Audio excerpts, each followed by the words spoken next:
నమస్తే అమ్మా. నాకు ఇక్కడ రావడం చాలా ఇష్టం. నేను ఎప్పుడు చెప్తా ఉంటాను. మెడిసినల్ ప్లాంట్స్ ఉంటాయి, అంతే కదా ఇలాంటి దేవుడికి సంబంధించిన ప్లాంట్స్ కూడా ఉంటాయి.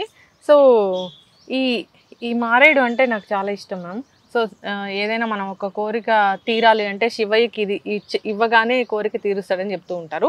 అయితే ఇది కార్తీక మాసం, చాలా పవిత్రమైన మాసం, శివునికి ప్రీతికరమైన మాసం. సో తప్పనిసరిగా ఒక మారేడు దళం సమర్పించి ఈ మాసంలో మనం కోరిన ఏదైనా కోరిక అయితే నెరవేరుతుంది అంటారు. సో అయితే ఈ మారేడులో చాలా మెడిసినల్ వాల్యూస్ ఉంటాయి. సో వీటి వల్ల అనారోగ్య సమస్యలు తగ్గుతాయని మీరు చెప్తూ ఉంటారు. ఏం చెప్తారు మ్యామ్ ఓవరాల్గా దీనికోసం? మారేడు దళం చాలా చాలా చాలా చాలా చాలా మెడిసినల్ వాల్యూస్ ఉన్నాయి. చాలా రకాలకి ఇది ఉపయోగించవచ్చు. శివుడికి చాలా ఇష్టమైంది.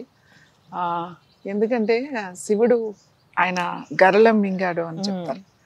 అంటే విషం కూడా ఆయన డైజెషన్ చేసుకునే అంత శక్తి శివుడికి ఉంది. ఆయన ఇక్కడే ఆపేశాడు కాబట్టి శివుడి కంఠం నీలంగా ఉంటుంది, నీలకంఠుడు అని అంటారు. ఎందుకంటే ఆ పాయిజన్ ఇక్కడే ఉంది, ఆయన ఇక్కడే అంటే లోపలికి వెళ్లకుండా అక్కడే ఆపేశాడు. సో ముఖ్యంగా చెప్పాల్సింది ఏంటంటే ఈ మారేడు దళంలో ఉన్న ఇది ఏంటంటే ఎప్పుడైనా ఫుడ్ పాయిజన్ లాంటివి ఏమన్నా అయితే ఈ మారేడు ఆకు మనకి ఫుడ్ ద్వారా ఏదన్నా అయింది అన్నప్పుడు ఇమీడియట్ గా 2 మంచి లేత ఇట్లా ఇలా ఉన్నప్పుడు 2 ఆకులు తీసుకొచ్చేసి మంచిగా కడిగేసి నమిలేసేయాలి. చూడగానే ఎంత బాగుంది కదా. నమిలేసేసి మీరు మింగాల్సిన అవసరం కూడా లేదు, నమిలే రసం మింగాల్సిన అవసరం కూడా లేదు. కొంచెం సేపు బాగా నమిలేసి ఊసేయచ్చు. ఊసేస్తే కూడా మీకు డయేరియా అంటే ఫుడ్ పాయిజన్ నేను చెప్పేది, మీరు మామూలుగా డయేరియా ఉంటే వాడడం కాదు, ఫుడ్ పాయిజన్ అన్నమాట. అలా అయినప్పుడు అలా ఆకు నమిలేసి ఒక 2 సార్లు 3 సార్లు అలా చేసినట్టయితే ఆ ఫుడ్ పాయిజన్ మనకి ఆ ప్రభావం చాలా తొందరగా తగ్గిపోతుంది. సాధారణంగా ఈ మనం ఏదైనా కాపర్లో తెలియకుండా ఒక్కొక్కసారి తిన్నప్పుడు, ఏదైనా పాలు మజ్జిగ అలాంటివి తెలియకుండా తీసుకుంటున్నప్పుడు అది ఫుడ్ పాయిజన్ అవుతుంది. తర్వాత బయట ఫుడ్ తిన్నప్పుడు, లేకపోతే ఒక్కొక్కసారి ఏంటో తెలియదు, పొట్టంతా అప్సెట్ అయిపోతుంది, కానీ ఏదో పాయిజనింగ్ జరిగింది, మనకి ఏదో ఫుడ్ ఏదో పడలేదు అని తెలుస్తుంది. అలాంటప్పుడు ఈ ఆకు నమిలేసి ఊసేయచ్చు. కొంచెం మింగచ్చు, అంటే మింగక కూడా పర్వాలేదు, ఎప్పుడైతే నోట్లో వేసి నములుతారో అది డైజెషన్ లోకి వెళ్ళిపోతుంది అనమాట. సో అలా నమిలి ఊసేస్తే ఈ ఆకు దానికి సంబంధించిన ఫుడ్ పాయిజన్ ప్రభావం లేకుండా ఉంటుంది. దాని తర్వాత ఇంకొకటి ఏంటి అని అంటే క్యాన్సర్ వాళ్ళకి కూడా ఇది చాలా చాలా బాగా మంచిది.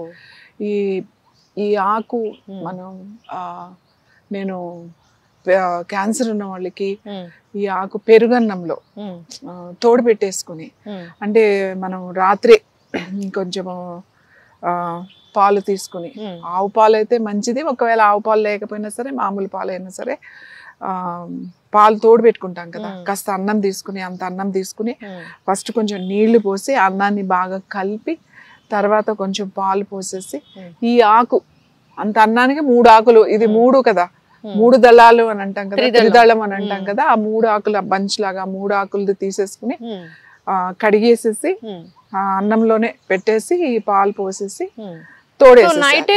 నైటే ఈ లీఫ్ తో పాటు తోడేసేసి కొంచెం అంటే బ్రేక్ఫాస్ట్ మరీ ఎక్కువ కాదు, జస్ట్ ఇంత ఒక 2-3 ముద్దలు ఉండేటట్టుగా అంతే, అంత తీసేసుకుని పొద్దున్నే కనుక మనం పొద్దున్నే బ్రేక్ఫాస్ట్ టైంలో కనుక అలా తింటే మంచిగా వాళ్ళకి చాలా మంచిది అనమాట.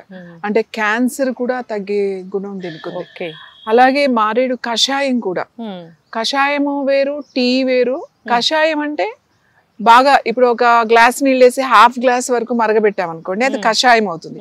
టీ అంటే ఊరికే 2-3 నిమిషాలు మరగబెడతాం అంత, అంటే దాంట్లో ఉన్న ఆ మెడిసినల్ వాల్యూస్ అంతా వాటర్ లోకి వస్తాయి అంతే, పెద్దగా టేస్ట్ ఏమి మరీ భయంకరంగా ఉండదు. కషాయం అయితే చాలా చేదుగా అలా ఉంటాయి అన్నమాట. సో హెర్బల్ టీ లాగా కూడా ఇది హార్ట్ ప్రాబ్లమ్స్ ఉన్న వాళ్ళు కానీ, హార్ట్ స్టంట్ వేసిన వాళ్ళు, రెగ్యులర్ గా ఏదైనా ఇష్యూస్ ఉన్న వాళ్ళు, హార్ట్ కి సంబంధించిన ఇష్యూస్ ఉన్న వాళ్ళు కూడా ఈ టీ పనిచేస్తుంది. బ్లడ్ సర్క్యులేషన్ మంచిగా ఉంటుంది, బాగా అవుతుంది. సో ఈ టీ లాగా అన్నమాట, ఊరికే ఒక బంచ్ చేసి కొంచెం ఒక 2-3 నిమిషాలు మరగబెట్టుకుని టీ లాగా వడపోసుకుని తాగాలి. సో మారేడాకు మనకి చాలా రకాలుగా ఉపయోగించవచ్చు. క్యాన్సర్ దాంట్లో ఉపయోగించవచ్చు. అలాగే మనం రెగ్యులర్ గా టీ తాగడం వల్ల మనకి మంచి మెడిసినల్ వాల్యూస్ ఉంటాయి. అందుకే 1 వీక్ కొంచెం మారేడాకు తాగండి, 1 వీక్ రావి ఆకు తాగండి, 1 వీక్ తులసి తాగండి, ఇట్లా చెప్తాం. ఏంటి ప్రాబ్లమ్స్ ఉన్న వాళ్ళకి, ప్రాబ్లమ్స్ ఆల్రెడీ సఫర్ అయ్యే వాళ్ళకి ఇలా తాగండి అని చెప్తాం. ఈ మారేడు గాలి తగిలిన ముఖ్యంగా వింటర్లో అంటే చలికాలంలో, కార్తీక మాసం అంటే శివ శివ అంటూ చలి వస్తుంది, మళ్ళీ శివ శివ అనుకుంటూ వెళ్ళిపోతుంది అని చెప్పారు, శివరాత్రికి వెళ్ళిపోతుంది అని చెప్పారు. ఈ మొత్తం ఈ కార్తీక మాసం దాంట్లో మారేడు, ఉసిరి ఇవి మనకి చాలా ఇంపార్టెంట్. సో ఇవి టీ తాగితే ఈ సీజన్ లో అందరూ ఎవరైనా సరే దాన్ని మార్నింగ్ కానీ ఈవినింగ్ కానీ టీ బాయిల్ చేసుకుని 2-3 minutes తాగితే చలికి సంబంధించిన సమస్యలు రాకుండా ఉంటాయి. అంటే డ్రై అయిపోవడం, ఓవర్గా ఎక్కువ డ్రై స్కిన్ ఇష్యూస్ మనకి, తర్వాత కొంచెం బాగా డిప్రెషన్ గా ఉంటుంది. చలికాలంలో డిప్రెషన్ కేసెస్ ఎక్కువ ఉంటాయి. మామూలుగా కొంచెం వాళ్ళకి ఎక్కువ అవుతుంది అనమాట, డల్ గా ఉంటారు. అవును, మనకి తక్కువ ఉంటాయి కానీ కొంచెం ఇప్పుడు మనకు కూడా ఎక్కువే ఉంది కాబట్టి కొంచెం సీజన్ లో కొంచెం ఎక్కువ అయ్యే అవకాశాలు ఉంటాయి. అట్లాంటి వాళ్ళకి అందరికీ కూడా ఈ మారేడు ఆకు గనక ఈ వింటర్ అన్ని రోజులు తాగితే చాలా చాలా మంచిది అన్నమాట. అయితే మ్యామ్ జనరల్ గా మనం చూస్తూ ఉంటాము మారేడు ఫ్రూట్ ఉంటుంది కదా, దాంతో నార్త్ ఇండియాలో షర్బత్ ఇస్తారు అని. సో అసలు ఏంటి అది? నార్త్ ఇండియాలోనే కాదండి, ఈ మారేడు పండు మనకి ఇక్కడ కూడా ఆ పండ్లు వచ్చినప్పుడు బాగా, అంటే మనకి ఇక్కడ తక్కువ కదండి, ఇక్కడ చెట్లు తక్కువ, ఊళ్ళల్లో అయితే ఉంటాయి. తర్వాత మనం అరకు అటువైపు వెళ్ళినప్పుడు అసలు వాళ్ళకి ఎన్ని ఉంటాయి, మామూలుగా మీరు వెళ్తుంటే రోడ్డు మీద పెట్టి అమ్మేస్తారు ఈ సీజన్ లో ఆ కాయలు, మారేడు కాయలు. అవి తీసుకొచ్చి మనం జ్యూస్ చేసుకుని తాగొచ్చు, చాలా మంచిది. ఇది ముఖ్యంగా ఈ క్యాన్సర్ ఉన్న వాళ్ళకి కనుక ఆ జ్యూస్ కనుక తాగితే చాలా మంచిది. మారేడు చాలా వాళ్ళకే అని కదా, అన్ని విధాలుగా కూడా మనకి మంచిది. మనకి నర్వస్ సిస్టమ్ కానీ స్ట్రెంథన్ అవ్వడానికి, యాక్టివేట్ అవ్వడానికి, స్టిమ్యులేట్ చేయడానికి కూడా మారేడాకు పనిచేస్తుంది. ఈ కార్తీక మాసం అన్ని రోజుల్లో అందరూ శివుడికి పూజ చేస్తారు. ప్రొద్దున్నే లేసి ఒక్క మారేడు దళమైనా సమర్పించుకుంటారు, ఏది లేకపోయినా ఒక్క ఆకు.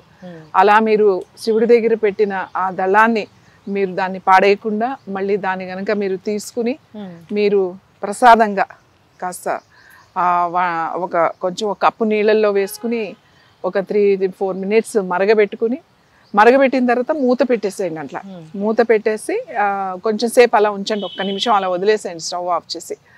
తర్వాత మీరు అది తాగండి. మీకు ఏదైనా కలుపుకోవాలి అని అంటే కొంచెం హనీ అట్లా కలుపుకోవచ్చు, లేకపోతే ఓన్లీ 1 టీ కొద్దిగా ఉంటుంది, చేదు పెద్దగా ఏమి ఉండదు.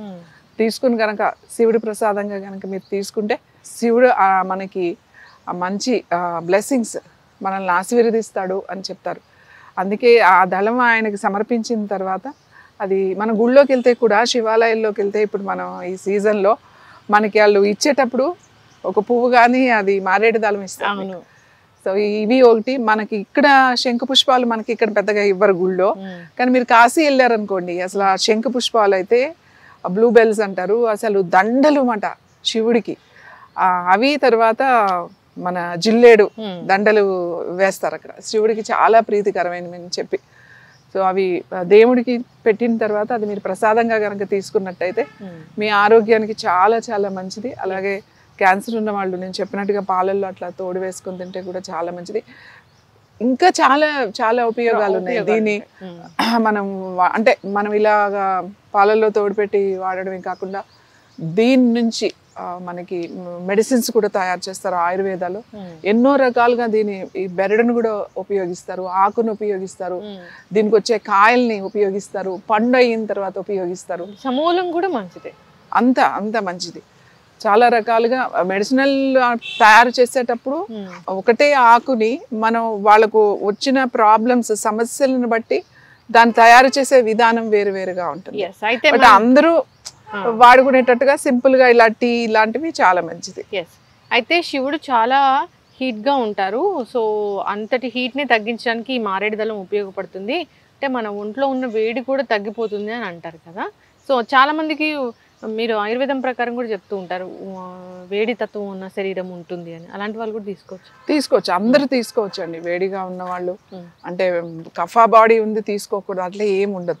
ఈ చలికాలం ఈ నెల రోజులు, ఈ కార్తీక మాసం అన్ని రోజులు మీరు దీన్ని ప్రసాదంగా కనుక కొంతమంది అది గుళ్ళో ఇస్తే ప్రసాదంగా నోట్లో వేసుకుని నమలేస్తారు కూడా. అంటే ఇది మన ప్రసాదం అంటే ఇంకా ప్రసాదమే, అది తులసి ఆకిచ్చారా లేకపోతే ఏం ఆకిచ్చారు అనేది కాకుండా అది ప్రసాదంగా ఇచ్చినప్పుడు భక్తితో దాన్ని మనం తీసేసుకుంటాం. ఎందుకంటే గుళ్ళో ఒకసారి ఇచ్చిన తర్వాత దాన్ని మనం ఎక్కడ పడేయలేం కూడా.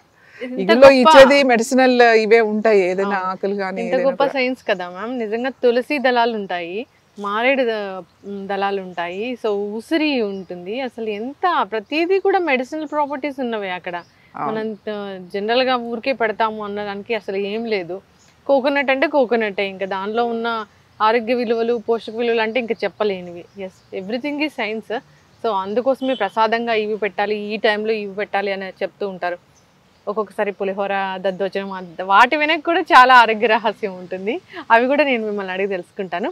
చాలా చక్కగా చెప్పారు మారేడు దళం గురించి, మారేడు విశిష్టత గురించి.